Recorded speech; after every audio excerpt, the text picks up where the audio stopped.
Hello, everyone. Welcome to Ask the Amigos, where we answer our Discord community's burning questions with our incredibly hot answers. So, Sexy. Aaron, we're going to lead things off with a couple questions we missed last week or last month.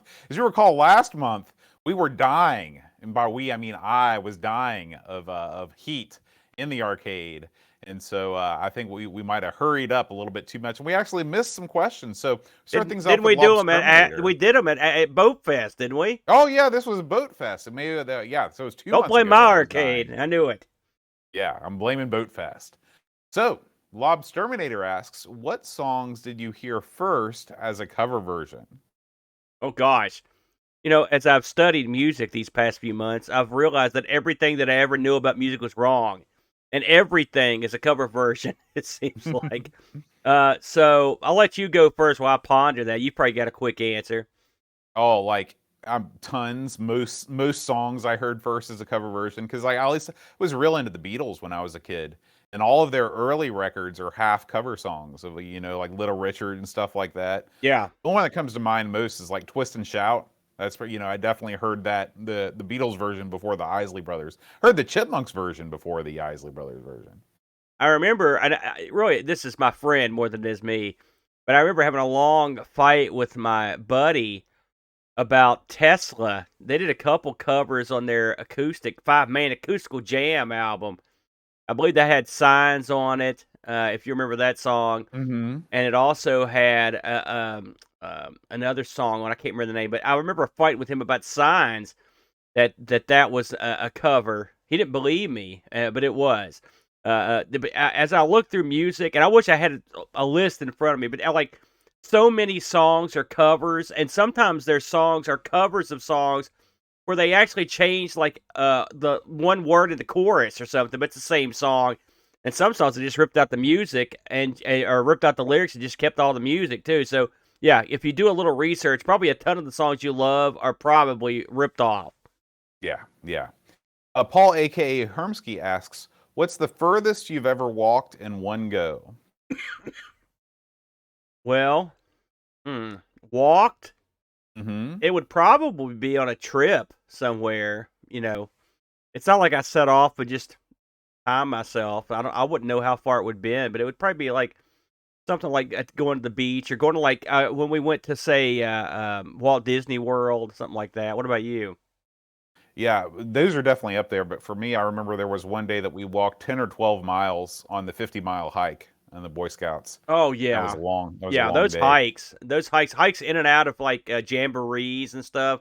Those are pretty long efforts often, because a Mm-hmm. lot of times those jamborees are out in the sticks. But you're right. When you walk or when you go to a theme park, you walk a ton, and you don't realize it till you get home and you feel totally beat down. Yeah. Barkbit asks, "Mosquitoes, how do you deal with them?" Try to be not where they're at if I can help it. Sometimes in West Virginia, mosquitoes are a problem. It's not as bad as it is deeper into the south, but sometimes we'll get them. So what do I try to do here when I'm hanging around the house? It's just not have any puddles or anything like that around the house that would attract them. When they are around, Teresa always has a big thing of off. We'll use that. Or we've got deep woods off. That's what we usually use, the deep Don't woods. breathe that. Yeah, Oh that's man, serious no, you stuff. do breathe it. That's good. No, don't. But what do you do? Well, it's a shame, you've been to my house many times, and we have a lovely back deck that is totally unusable during the summer because we're in one of those neighborhoods where they have the drainage pond. Yeah, It's like two houses down from us, and the mosquitoes descend like hell swarm yeah. every evening. So as soon as the weather cools off and it starts feeling amazing, that's when they come out and they come right for you. And so you've just got to go inside. There's And nothing else you can and do. even those torches, so they don't do. The mosquitoes don't care. They'll come and No, get you. Yeah, no, they know where the good stuff yeah. is. Flack asks, where is the best place to eat in Hurricane? I'll let you cover that quickly because I know what you're going to say.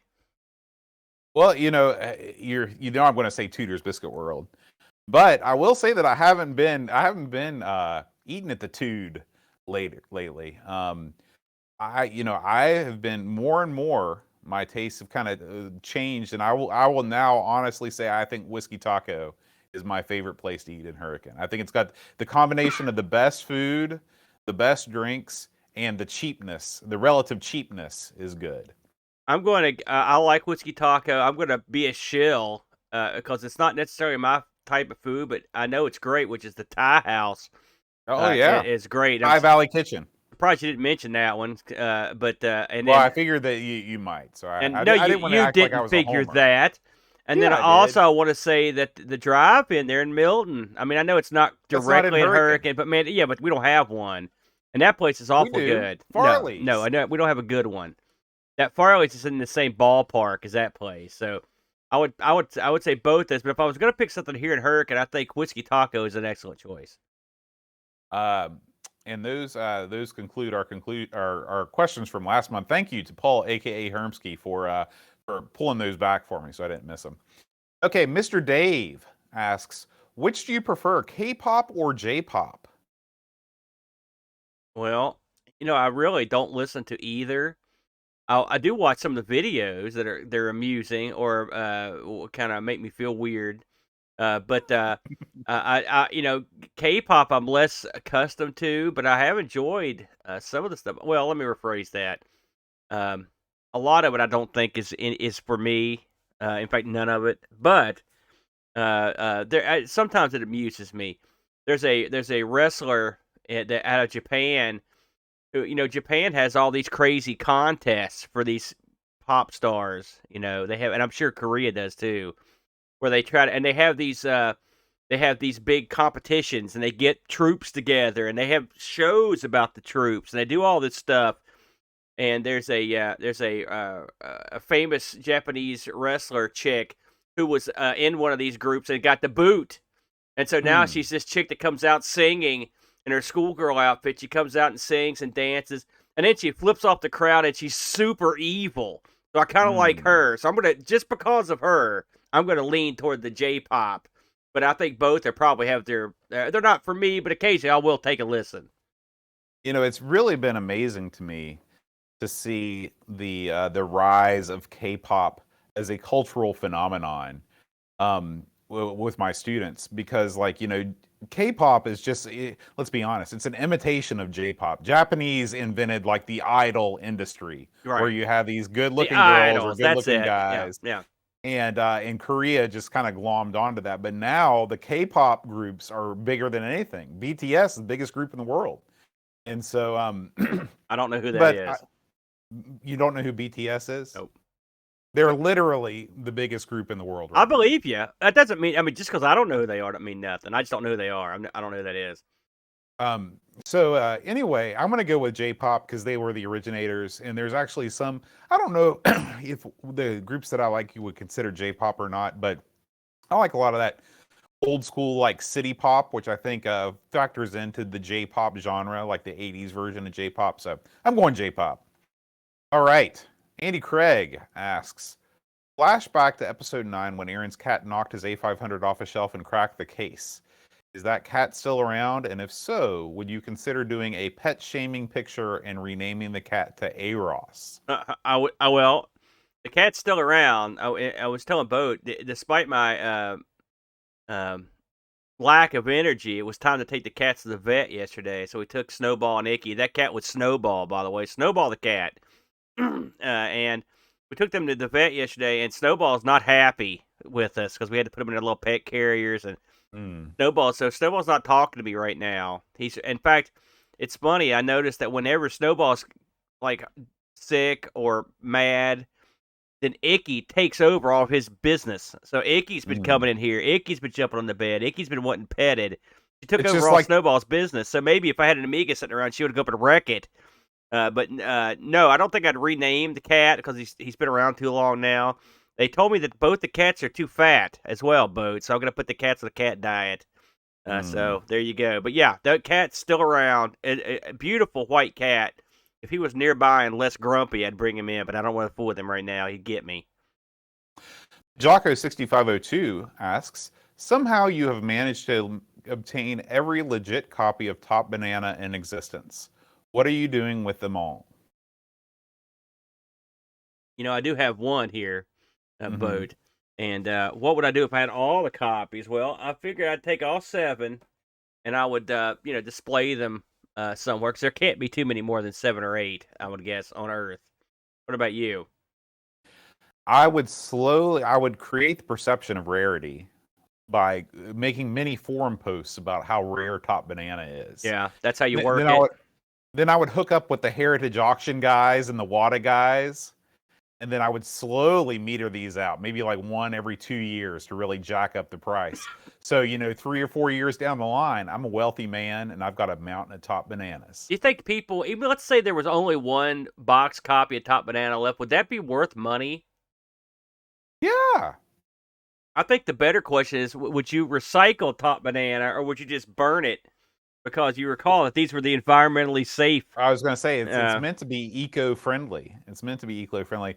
Yeah, would I buy a copy of Top Banana? Do you remember how much you paid for that? I don't want to say, but it was more than you would expect. Was it Socrates money?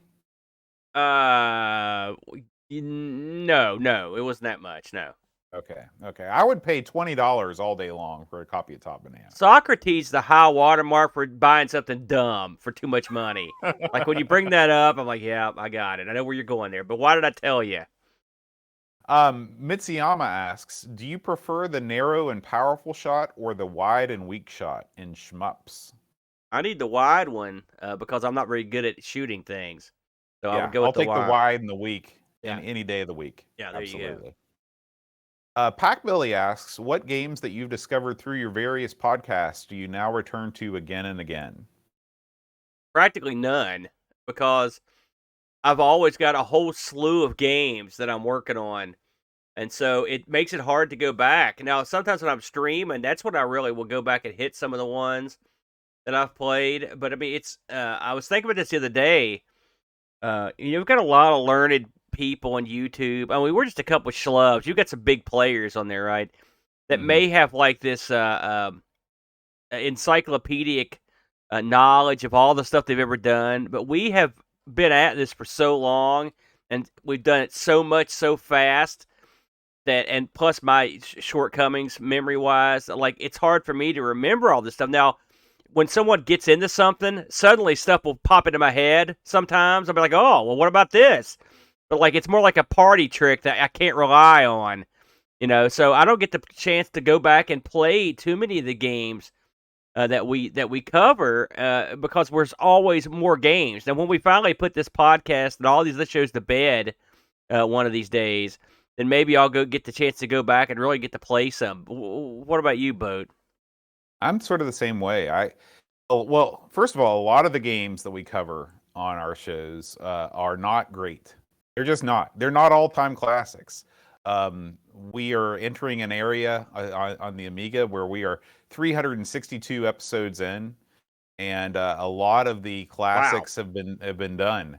And same thing with the Spectrum. We're 100 episodes in, and so the games that we pick, or the games that are chosen for us, sometimes are not the greatest.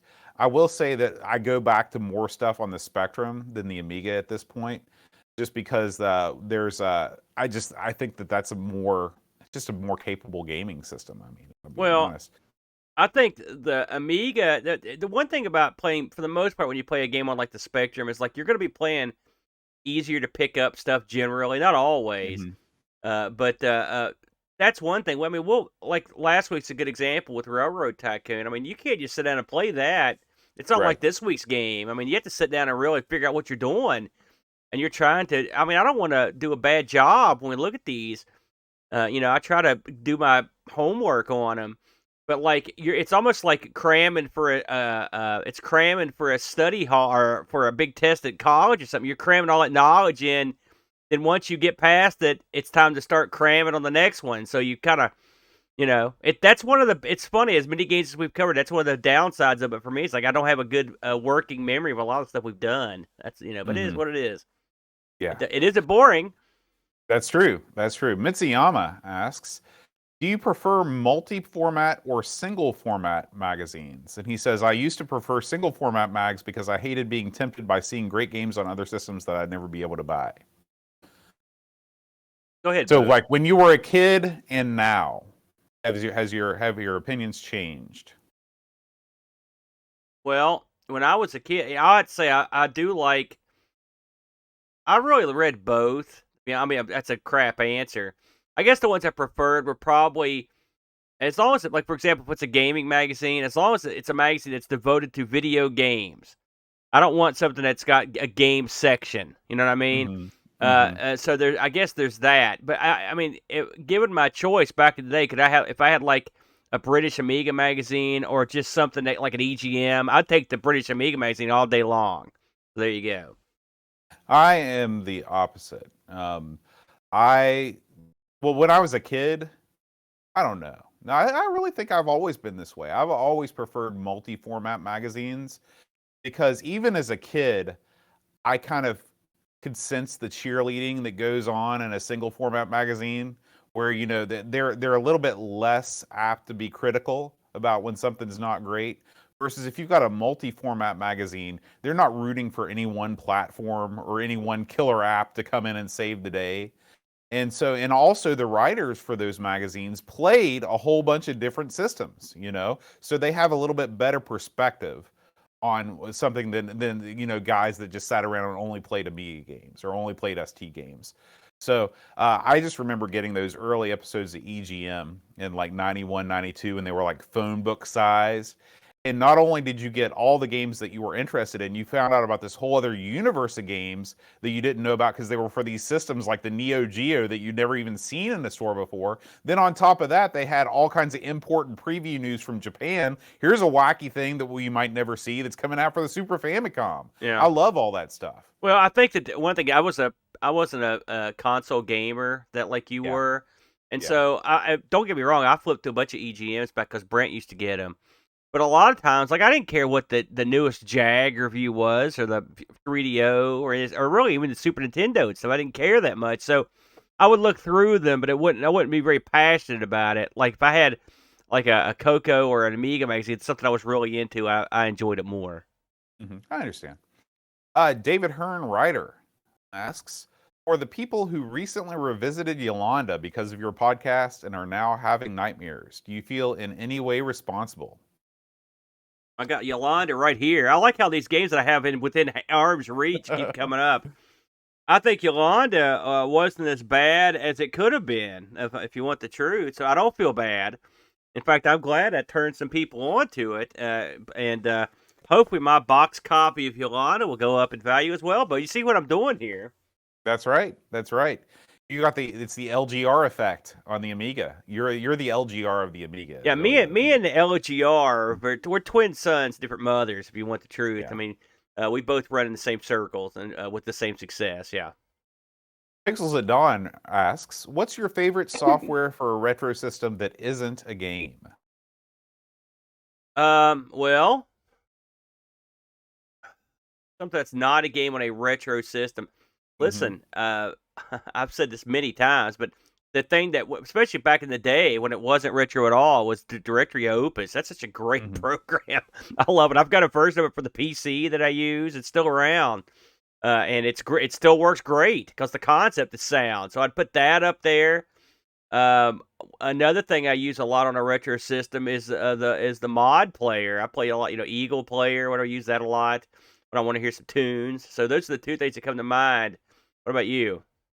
When we were a couple of years ago, we're in Amigathon when we did our Amiga creative competition, and we had to use we did stuff in D-Paint, we did stuff in the tracker software. Yeah. I really liked, I think it's called Octamed. Oh that yes, tracker, yes, that tracker yeah. software. That is something, and I know Lobsterminator. If you are on our Discord channel or our Discord server, look at Lobsterminator's Bandcamp room, where he is doing a whole series of tutorials on working with tracker software. Yeah. That is something that I really want to get back into because I like the way that it combines music and programming together in a very logical way. And that's probably my favorite non-game thing on a retro system. And also, just to drive it home, people that are looking at what Lobsterminator has been teaching have submitted some of the things that they've been working on, and they're really good. I mean, they've come a long way, so it's actually getting results. So there you go. Yeah. NetSurge Frank asks, What was the best thing you took away from Boatfest, like knowledge or experiencing a system or a game that you've never seen or played before? Well, listen, the first thing that comes to mind is when I took away 3 or 4 of those pepperoni rolls the bar made. Man, those were good eating because I couldn't get anywhere near the food your wife made. They were gone instantly. But with that aside, okay, and the Vectrix, of course, getting fixed, and all the stuff you would expect, just the camaraderie and that was fun. I really, I hate to say it, but and a sad thing is I missed it. But the Atari Frogger game that you guys played, I had to go back and watch footage of that. Because I don't know where I was at, but I could see it. That looked great. Between I'd say that and the Jaguar game, the NBA Jam. I like the idea of playing big, huge multiplayer games on these old machines. That looked like a lot of fun for the Frogger. The NBA Jam was a lot of fun, and what it shows me is you can take any crappy system. No, I'm not saying the Atari's crappy, but something like the Jag, and if you get the right amount of people there, you can have a good time with pretty much anything. So there you Mhm. go. That's why we. So next time, 6-player Socrates is going to be loaded up. I'm surprised the sock didn't make it out to The Boatfest. sock was in a bag in my car. But I mean, Hmm. listen, I didn't hook up the Atom, so what chance did the Socrates have? That's true. That's true. For me, it was just hanging out and kicking back with Flack's crystal clear C64 setup. We talked about this before, but Flack brought his Ultimate 64, which is a redone board with his original C64 keyboard that he had when he was a kid, in a crystal clear case with crystal clear JBL or their Harman Kardon, one of those high-end brand speakers, and a crystal clear TV that he acquired from a former inmate at a yard sale, I think. And so it was a great setup. And listen, if you're going to play C64, why not do it sitting next to the ultimate C64 knowledge base, the one, the only Rob O'Hara? So I really enjoyed sitting, talking to him, playing C64 games, and just enjoying that Oh, experience. one more thing. I also that's the first time I got to play with one of these high-end Amigas. Oh And yeah, I want to throw also that in there cool. too. I'd never got to play with one of those, and the Lord brought his down from on high, and that was a fun experience. He kind of showed me the ropes, showed me around, let me tool around on it. And he was very generous with just letting me just go to work on it, and so I got to sit down there really before the fest started and actually kind of fiddle with it, and that was kind of neat too. At least I've got a point of reference on these things now, because before they were just sort of this weird like thing that we never touched or seen. So I want to throw that in there too. Yeah, yeah. Good point. Batman asks, "What are your thoughts on the BBC Micro?" Well, to be honest with you, the few times that I've got to mess around with the system, I've never actually got to really fool with one proper. But I have enjoyed some of the games on there, but it's been a limited exposure boat. To me, it's right up there. It's the top in my top three most desired computers, retro We computers. don't have one Okay, of those in the collection, do we? we don't. Number one is the Acorn Archimedes, of course. Number two is the Thompson TO7. I'd love to have a Thompson because man, I want to fire me up some Yeti. Hmm. Okay, That'll make and Brent number happy. three, and number three is the BBC Micro. Hmm. The Micro was built like a tank, solid as a rock, very Atari 800 esque in its weight and its heft.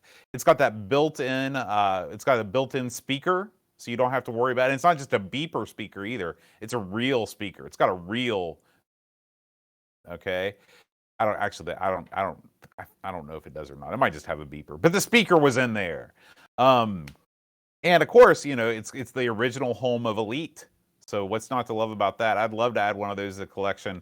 I love the idea of the BBC Micro, although I am even less versed in its software than Aaron is because of my lack of appearances on ARG Presents. Yeah. Chris Folds asks, "Do you miss the days of the TV event where the entire nation was tuning in at the same time, or do you prefer everything on demand?" The TV event was pretty awesome. I'll be honest with you because, and it's funny because you could name just there weren't like it's not like there were tons of them. Every year there were a few that you could set your watch to, like the Super Bowl and stuff. And that's some of the, and really that's one of the last ones is the Super Bowl. Well, sports in Right, general. but back in the day, like, listen, I remember distinctly watching the episode of Dallas where they revealed who shot JR, all that mess, right? I mean, I didn't Hmm. watch Dallas. I didn't give a crap about that show, but we all saw it.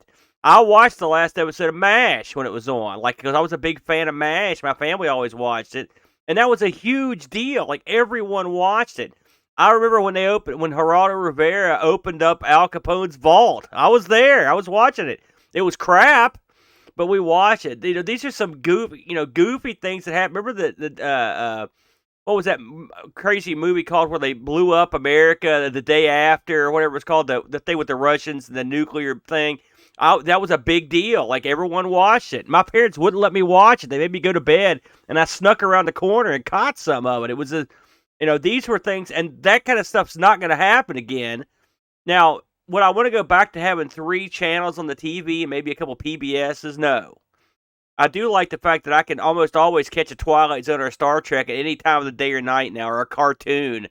But do I, back the one thing that prevents you from doing is having a show that's on the current mind of everyone in the country that you could all kind of get together and talk about. And so I don't think that's coming back either, Boat. I disagree with everything you just said. No, fair enough. Uh, maybe it's our age, is because when I was, there was never a time where I didn't have cable. My parents had cable all the way since I was a kid. Okay, so you'd already removed that. Everybody's watching the same thing all the time. Everything I mentioned is before I ever had cable. Was all that stuff happened? Yeah, and two, all of those moments that you mentioned, the last episode of MASH, who shot JR, like, I was a kid, like, I was like 3 when all that stuff happened. Right. So, like, I don't think that there were really, aside from, here's the one, this is the one, OJ.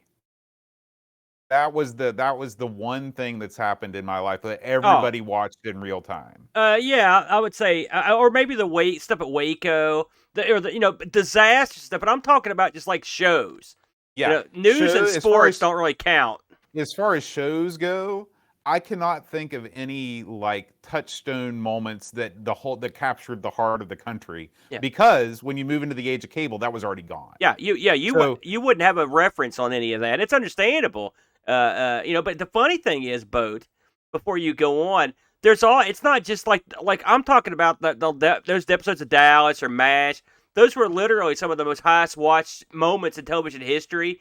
But the stuff that no one talks about, it's like, hey, listen, everyone watched everyone watched last night's F Troop, or everyone watched, because there weren't that much shows on TV. So you're pretty much a third of the people are probably going to be watching one of those shows, and maybe 2/3 are going to be watching them. So, I don't know if you ever watch Game of Thrones. It's something that comes off the top of my head. You've never seen probably one episode of Game of Thrones, have you?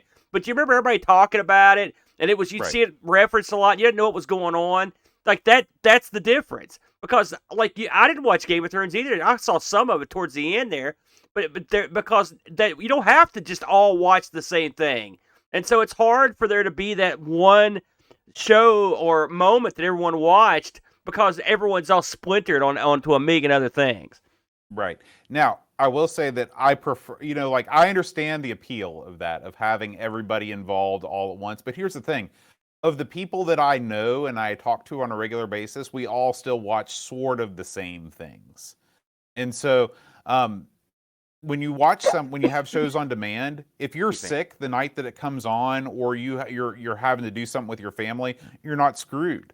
Like, there were tons of people that didn't watch Princess Di's wedding because their uncle died and they were at the funeral or something like that.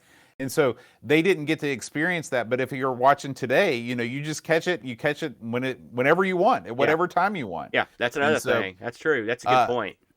I mean, I understand the nostalgic appeal of the monoculture, but I don't want to go back to those days. Well, I mean, when you put it coldly like that, the appeal of the monoculture, I mean, there were plenty of bonuses to it, and the bonuses was, like, everyone was sort of on the same page.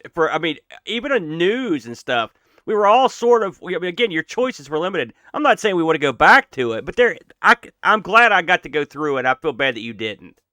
Okay. David Hearn Ryder asks, which of the Terminator movies is your favorite?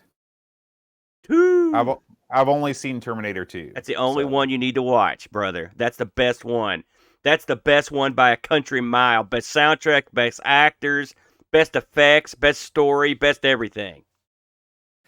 Graham Vebke asks, in Australia, we had the Micro-B computer in most of our schools and Apple IIs in libraries from my experience. And in the UK, it was, I believe, the BBC Micro. You know what the main computers that were in schools in the US in the mid to late 80s? Did most schools in the US switch to Mac or PC in the 90s? So I'll talk to you about my experience and then you can fill me in on what I'm missing. Go ahead. So we never had computers well, okay. Well, I saw the first computer in a classroom when I was in 5th grade, and somebody had brought in one of those PS2.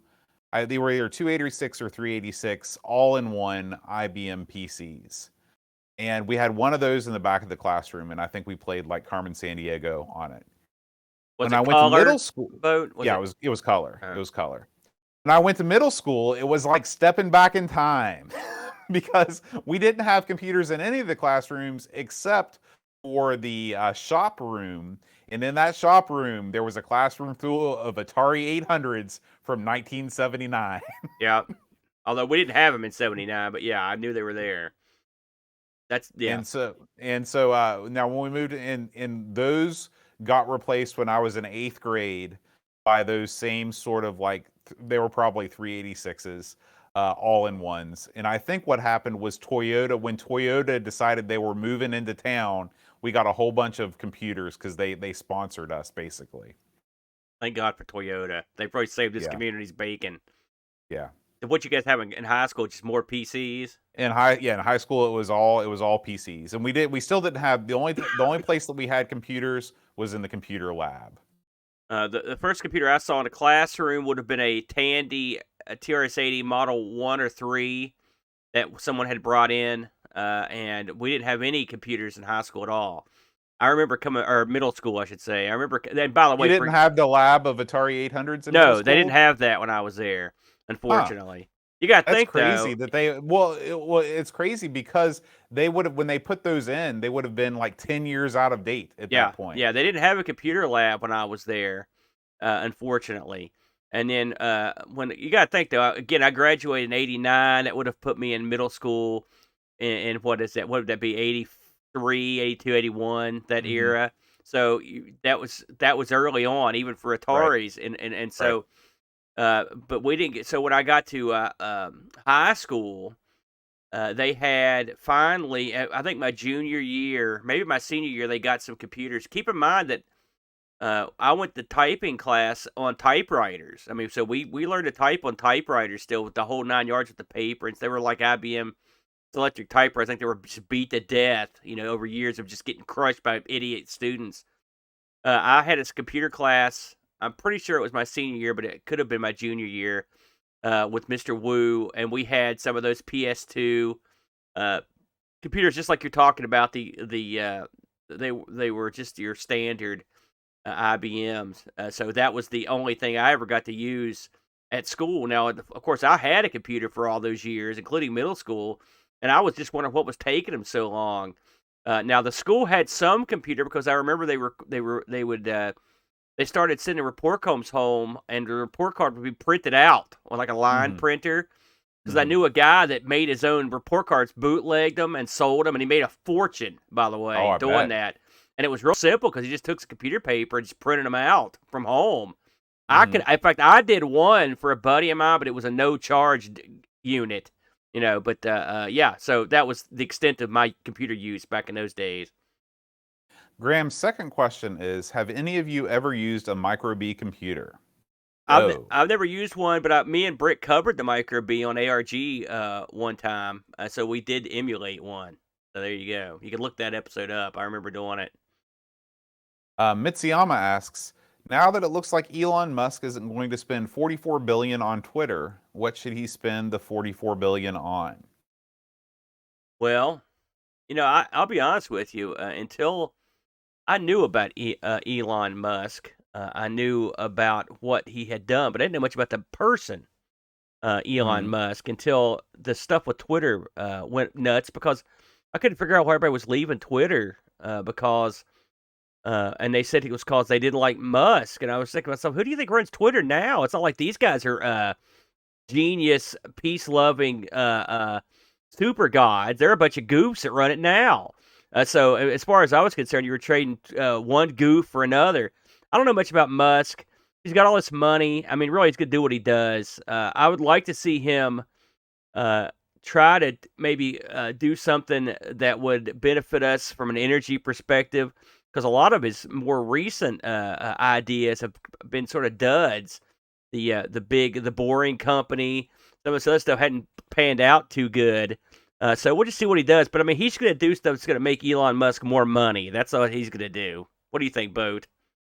Well, you didn't actually answer the question, or at least I didn't hear the answer. What should he spend the money on? Something to help mankind from an energy perspective. Okay. Altruistic endeavor. That's right. I see. $44 billion. It's when you think about that much money, you just think about it's an incomprehensible amount of money. But it's in the fact that like one company could be worth that just shows you like how crazy the times are right now. Because this isn't like, a factory that's churning out something that's incredibly valuable. This isn't like some drug company that's making lifesaving. This is like a place where people go and they complain about their lives. Yeah. And this thing is worth $44 billion. And it's as low tech as it gets. Right. I mean, my God, I'm with you. When I heard what he was wanting to pay, of course, he was paying over the asking price. Mm-hmm. But I thought to myself, how does this even generate any money? I had to look to see if it was even profitable. I wasn't even sure how much money they could possibly be generating on Twitter. It turns out a lot. But God only knows, I guess, through ads. I don't know where the money comes from, if I'm honest. I don't know how much value that it just seems like if these people have this amount of money to throw around, if you can throw around tens of billions of dollars on a social media platform, why do we still have, kids that go hungry every night? Why do we still have bridges that fall down and why do we not have just things that you would think a modern developed society would have all throughout the country? Like, why can't America have just like decent crap?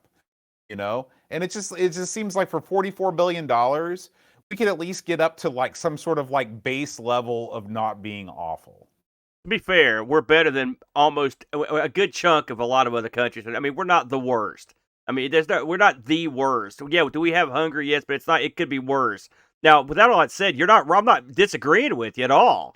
Listen, our priorities are in the tank. And they have been. I mean, sometimes literally, and we have allocated our efforts in very stupid ways. But at the end of the day, this is a man who made his fortune after he inherited a large sum of money, and it's his money. I mean, just like Bill Gates, everybody else, they can do what they want with their money. And so that's the thing. I mean, the one thing about America, we can generate billionaires, but what they do with their money after they get their billions is up for debate. Jocko 6502 asks, if you could fit the guts of one retro computer or console inside the case of a different retro computer or console, what would your retro mashup machine be? I've got one right off the bat. I would put the guts of an Atari 8-bit computer inside the case of a TRS-80 Model 3. I love the way that the Model 3 looks, it's got the thing and it's got the thing, but it's all together. Let's be honest, you're not going to have a whole lot of fun with the TRS-80 Model 3. So I would take a computer that I would have a lot of fun with and stick it inside there and make it look awesome. I like the TRS-80 Model 3. There's a lot of good games for that thing.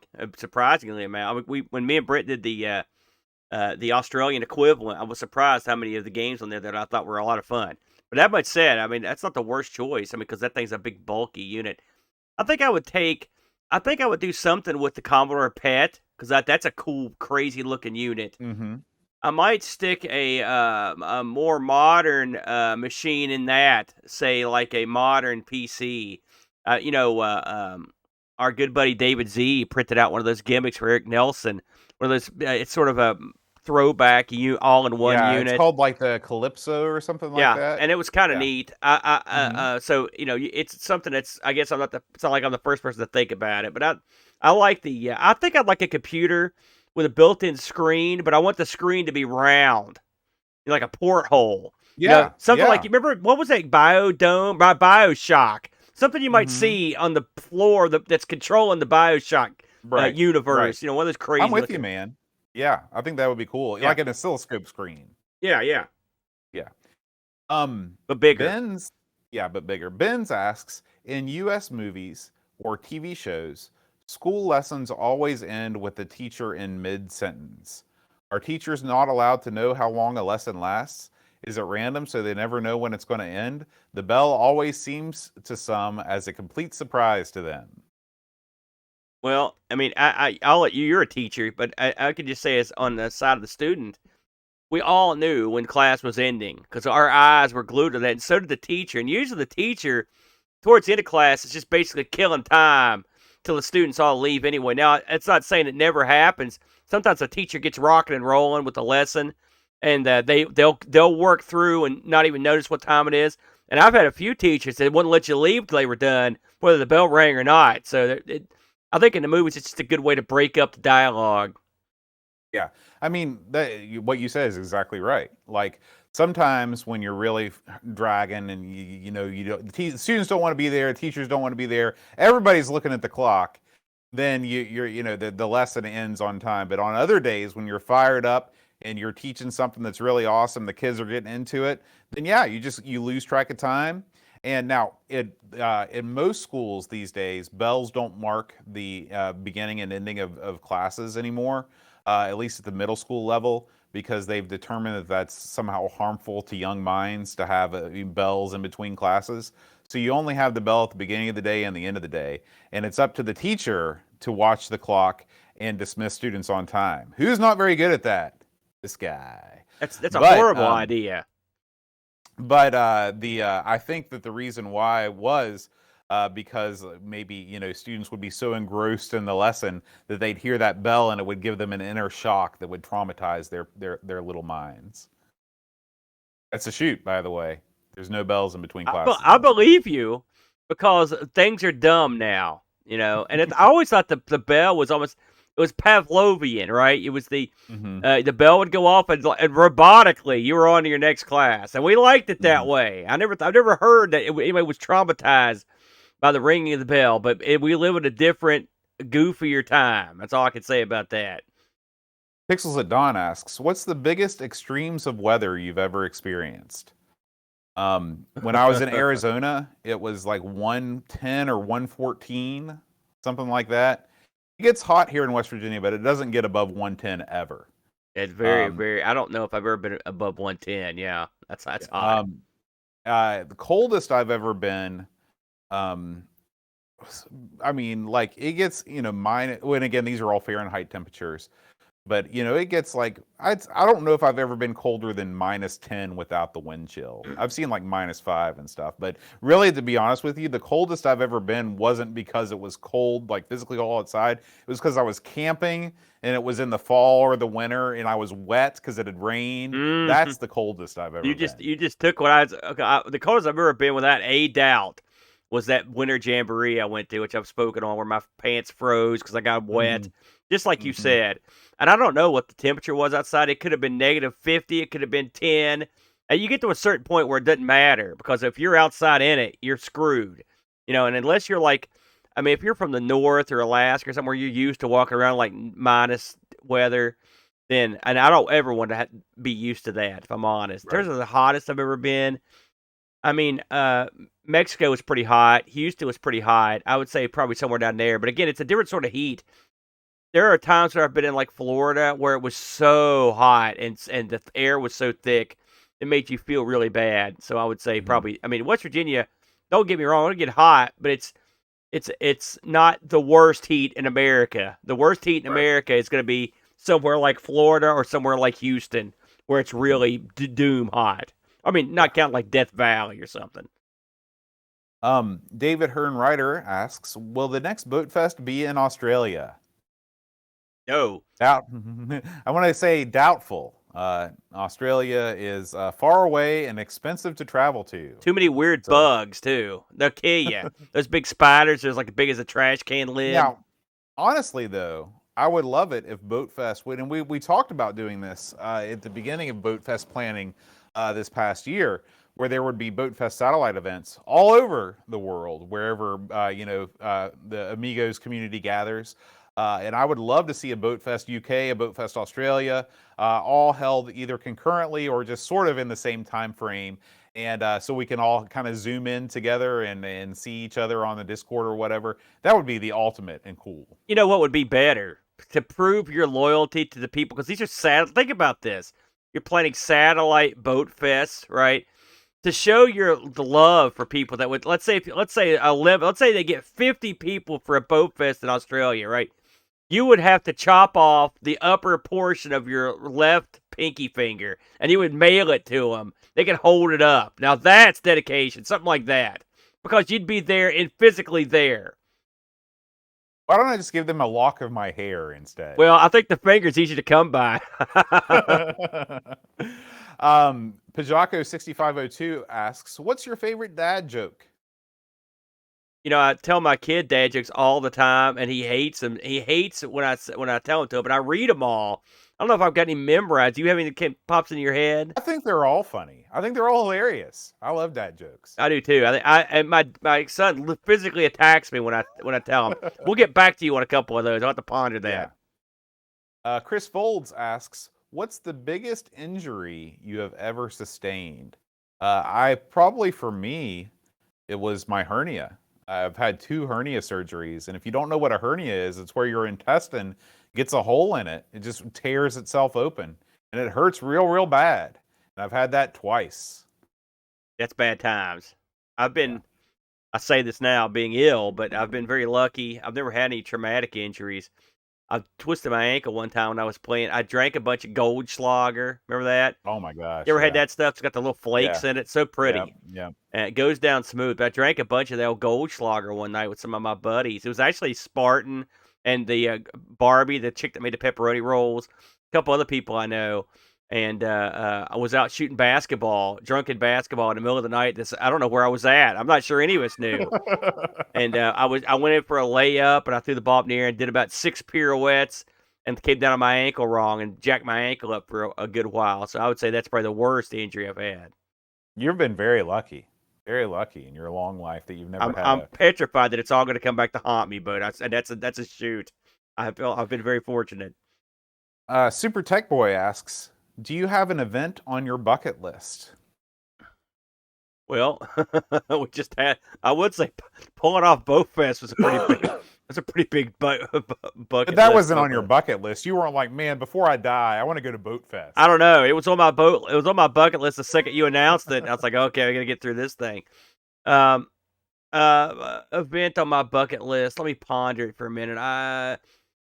I mean, I've been to Gen. You know, early in my life, I wanted to go to a Gen Con, but back when that meant something, like before, now it's a big deal. Don't get me wrong, but when I was a little kid and I had D&D books, they would talk about Gen Con, Lake Geneva, Wisconsin. This was a big deal where Gary Gygax and all his brood would be up there. And I was like, oh man, what would it be like to go up there to meet all these guys and to see all these other players as I was a little kid?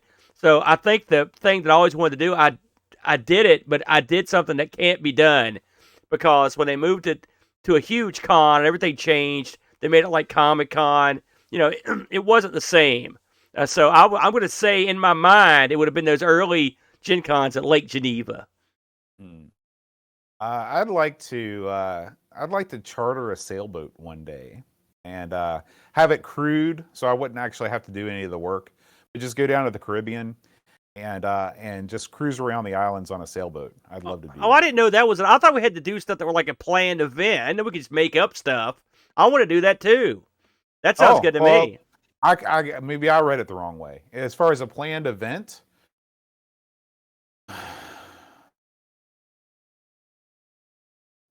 yeah, Boatfest. You know, let's go back to your other thing. You're going to get on a boat. You know, I know you, right? And you're going to get on this boat. And where would you say you were going? Just I would get on the boat in like the Bahamas or somewhere. Right. I just wonder how far into your trip before you would be sick of the boat. And then you'd be Well, trying to send the boat back and fire all the crew. that's the thing. Whenever I get sick of it, I'll just say, "Drive me back to land, good sir," and then I'll get off it and I'll walk away. Just never come back. They just wait there. Oh no, I take it back. I'll tell you what I would love to go see.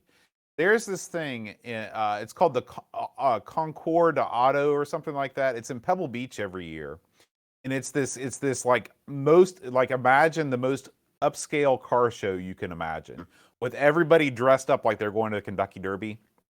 There's all kinds of fine foods and wines. Yachts are pulling in and stuff. It's like the ultimate like upscale car show. I would love to have VIP tickets to that and go see that. You could probably do that, Boat. Your Yeah, boat. I could.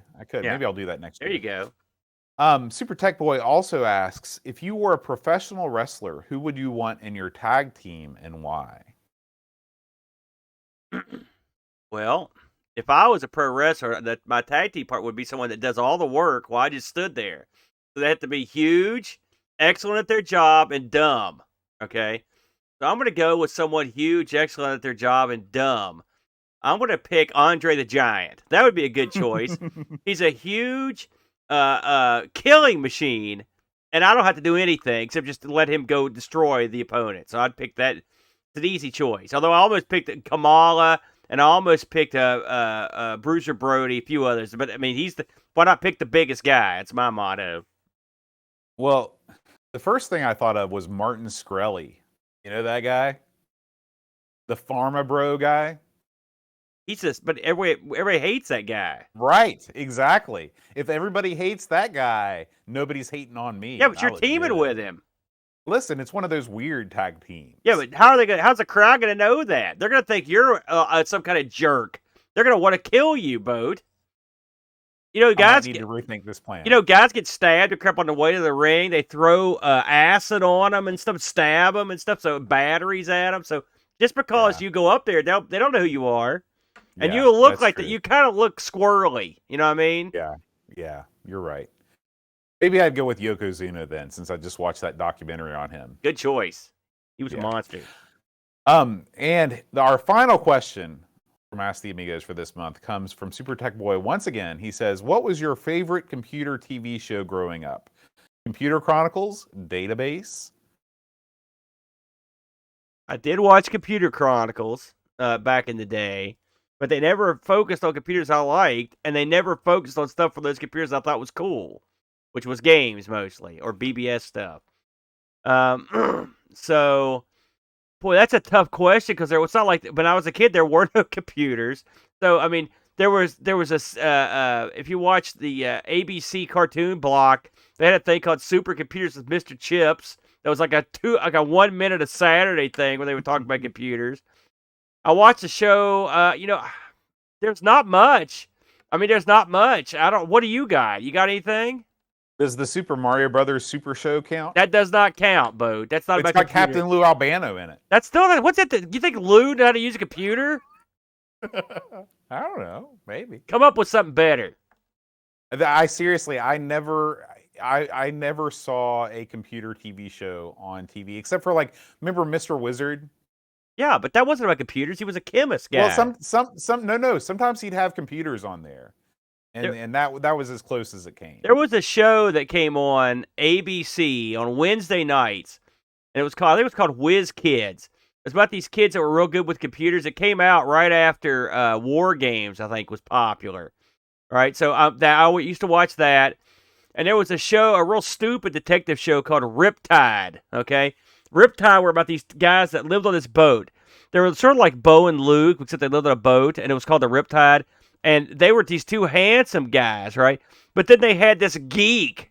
When I say geek, I mean like pocket protector wearing, tape on the glasses, like super dork. That was like their dude. He was their computer dude, and he also had a robot that would help.